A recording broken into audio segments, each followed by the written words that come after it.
Salam sejahtera dan salam sehat untuk kita semua. Hari ini kami dari kelompok 2 akan mempresentasikan hasil diskusi kami dengan judul materi yaitu tentang parasit Sarcoptes cabiai. Sebelumnya, kami ingin berterima kasih kepada Bapak dosen pengampu mata kuliah parasitologi yaitu Bapak Imam Bagus Sumantri yang telah memberikan kesempatan kepada kami. Izinkan kami memperkenalkan diri terlebih dahulu. Dengan saya sendiri, Ardelia Bazigah dengan NIM 211501022. Saya Sri Wulandari dengan NIM 2115011033. Saya M. Suparjo dengan NIM 211501036. Saya Jessica Angel dengan NIM 211501044.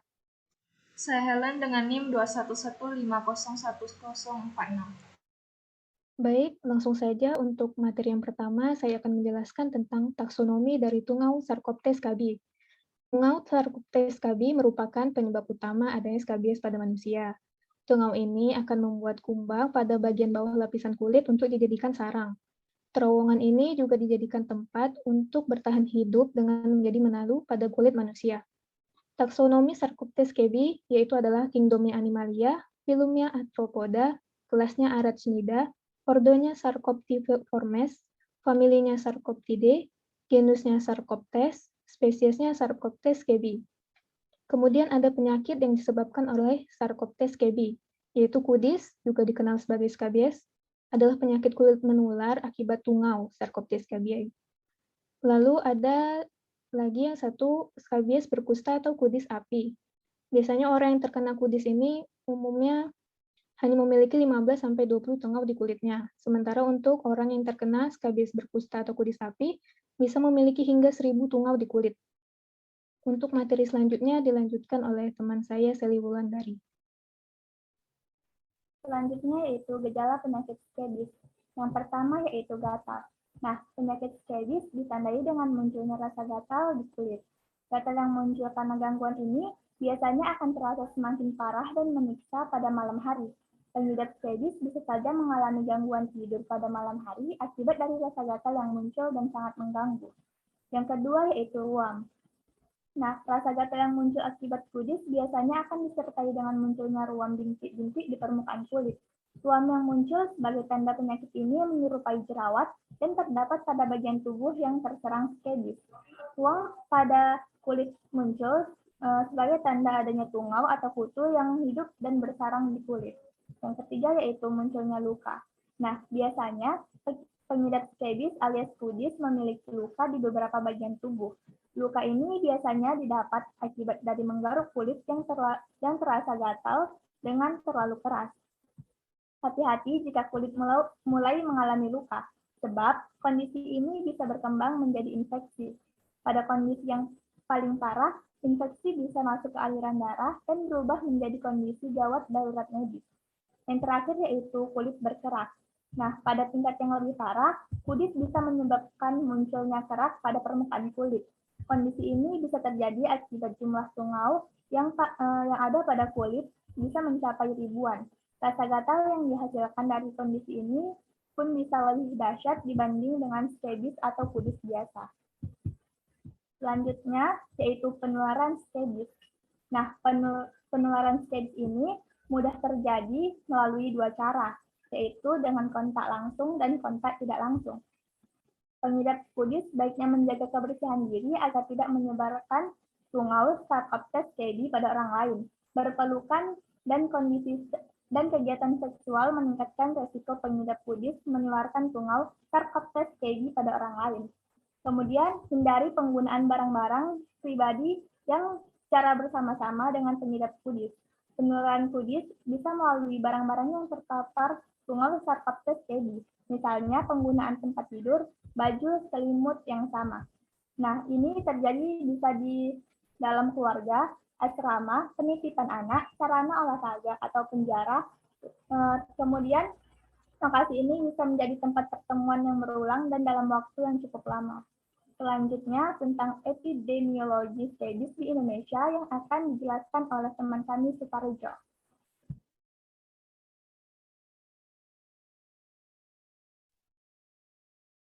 Selanjutnya, Epidemiologi skebis di Indonesia. Angka kejadian skebis di Indonesia mencapai 5,6 sampai 12,5%. Pondok pesantren merupakan tempat yang paling sering terjadinya skebis. Di pondok pesantren di Denmark mencapai 45,5% penderita skebis. Skebis dapat mewabah pada daerah padat penduduk seperti daerah kumuh, penjara, panti asuhan, panti jompo, dan sekolah berasrama. Penyebab skebis antara lain disebabkan oleh rendahnya faktor sosial ekonomi, kebersihan yang buruk, seperti mandi, pakaian handuk, mengganti pakaian, dan melakukan hubungan seksual. Hal ini disebabkan juga oleh sedikitnya anggota higien di tempat tersebut. Penyakit ini biasanya banyak ditemukan di tempat seperti asrama, panti asuhan, penjara, pondok pesantren yang kurang terjaga personil higiennya. Terdapat beberapa faktor yang menunjang perkembangan penyakit skebis, antara lain turunnya imunitas akibat penyakit HIV, sosial ekonomi yang rendah, dan higien yang buruk. Hubungan serta hubungan seksual yang sifatnya promiskuitas. Selanjutnya, siklus hidup Sarcoptes scabies. Sarcoptes scabies melakukan perkawinan di permukaan kulit ataupun di dalam saluran kulit.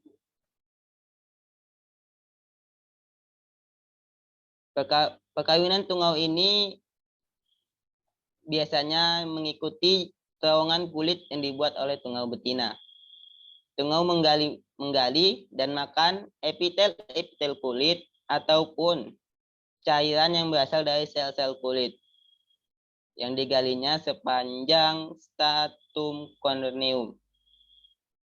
Setelah 3-5 hari, telur akan menetas menjadi larva yang memiliki 6 buah kaki yang mirip dengan skebis dewasa. Larva yang telah menetas akan segera keluar dari terowongan kulit menuju permukaan kulit. Pada waktu berada di permukaan, larva muda banyak yang tidak dapat bertahan hidup.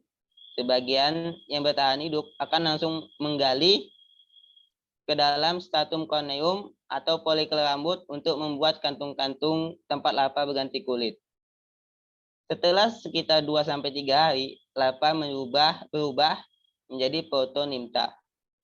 Protonymta kemudian berganti kulit menjadi deudonympa. Setelah beberapa hari, nimpa berganti kulit menjadi tungau dewasa. Beberapa tungau dewasa kawin di kantung-kantung yang dibuat pada masa stadium larva atau pindah dari permukaan kulit dan kawin di tempat tersebut. Betina yang telah kawin dan mengandung telur segera menggali terowongan kulit untuk meletakkan telurnya di sana.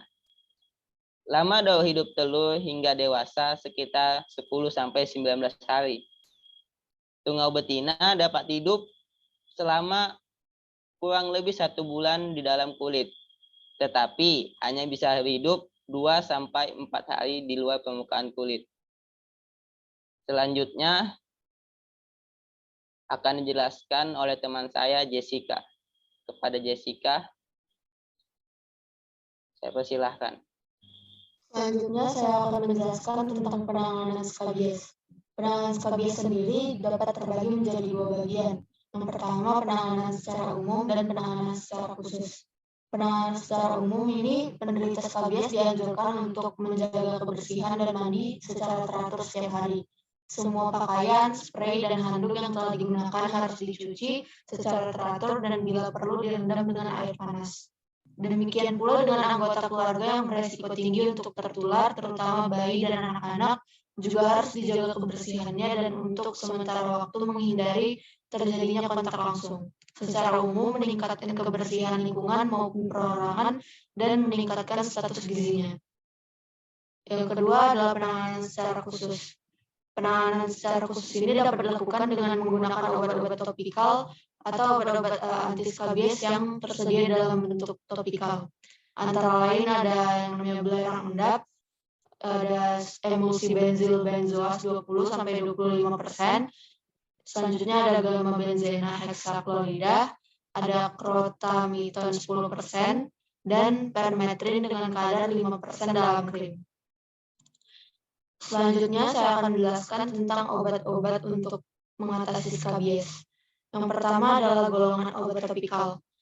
Golongan obat topikal yang pertama adalah permetrin. Permetrin merupakan insektisida sintetik yang berfungsi melawan serangga-serangga mikroskopis di dalam tubuh. Obat salep yang mengandung 5% permetrin paling umum digunakan untuk mengatasi kudis. Kudis ini minim efek samping dan tidak memicu terjadinya reaksi alergi setelah pemakaian. Salep permetrin juga aman dipakai oleh ibu hamil dan bayi berusia di atas 2 bulan. Yang kedua ada linden. Obat skabies ini biasanya tersedia dalam bentuk lotion atau krim. Linden merupakan zat insektisida yang juga dikenal dengan nama kimia gamma benzena heksaklorida.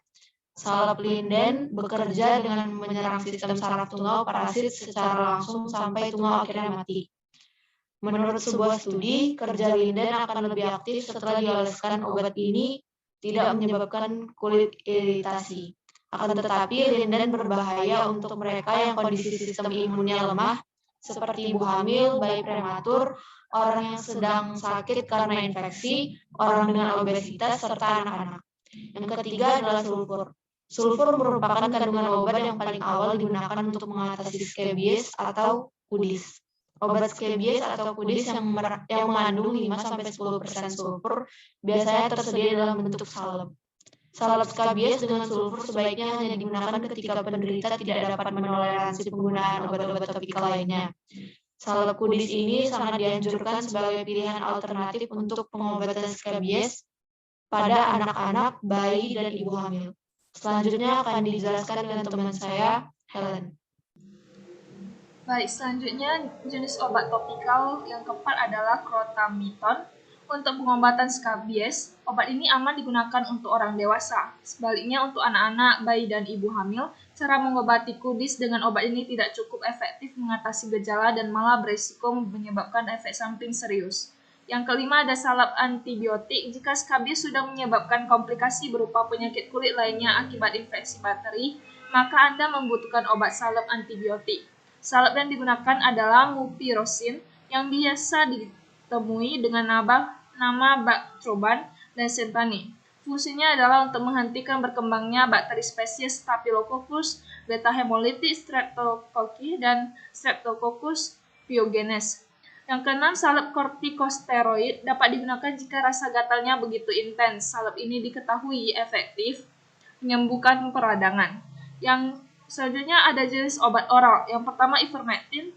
Obat minum yang mengandung antiparasit ivermectin biasanya diberikan kepada penderita tidak menunjukkan perubahan gejala setelah diberikan pengobatan topikal awal. Penggunaan awal ivermectin dapat dikombinasikan dengan salep permetrin agar lebih efektif menghilangkan gejala skabies. Pengobatan skabies dengan cara ini cukup aman dilakukan karena tidak memiliki efek samping yang berarti. Yang kedua ada antihistamin. Antihistamin adalah obat anti alergi yang dapat meringankan rasa gatal. Nantinya dokter akan memberikan obat antihistamin seperti loratadine dan cetirizine untuk membuat Anda merasa lebih nyaman. Yang ketiga ada obat alami, yaitu contohnya gel lidah buaya. Dari hasil penelitian ditemukan fakta bahwa gel lidah buaya sama efektifnya dengan benzil benzoat yang biasa diresepkan untuk mengobati kudis. Bahkan penelitian menemukan fakta bahwa tidak ada efek samping yang muncul saat seseorang diobati dengan bahan yang satu ini. Yang kedua ada minyak cengkeh. Penelitian yang diterbitkan dalam PLOS ONE menunjukkan bahwa minyak cengkeh efektif untuk membunuh kudis.